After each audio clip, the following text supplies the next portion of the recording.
Hi friends, welcome back to the pharmacy. Let's make a celery tincture.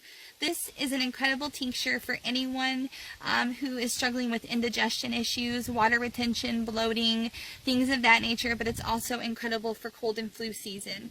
And it's super easy to make. Now, I am up here in northern Michigan and I am literally just stuck in fall mode, so I'm making some homemade chicken soup today.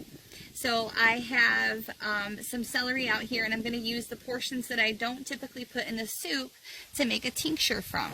So what I have done is already kind of split my celery up pretty good. I've cut the bottom of it in half already because I'm going to put this whole entire part right into the jar. I know that the whole thing wasn't going to fit into the jar, but I want that whole bottom right there, right in the bottom of the jar.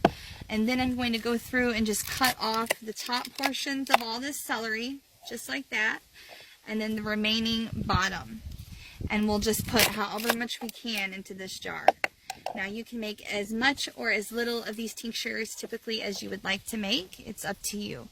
The amount of vodka that you need is dependent on how much celery that you're putting into your jar. So I really like to use the bottom of this, so we're going to put the rest of the bottom into that jar there.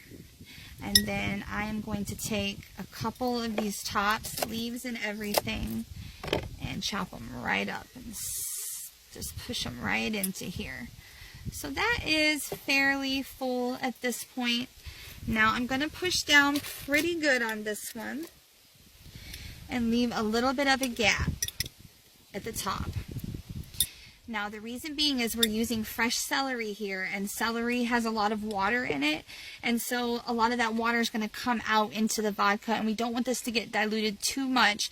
So typically with a tincture you just put enough of your alcohol in to completely cover the herbs, but I like to put about a ½ ounce to an ounce more on these ones just to make up for that water. So we're going to go ahead and put our vodka in, and I'm just going to fill this one all the way to the top. Just like that. Now we will put our lid on our jar, and we're going to keep this one in a dark location for 8 weeks. And after that 8 weeks is up, you'll just strain it out and put it into a medicine dropper bottle. And the dosage on this one is 1 dropper full 3 times a day. Take care, my friends.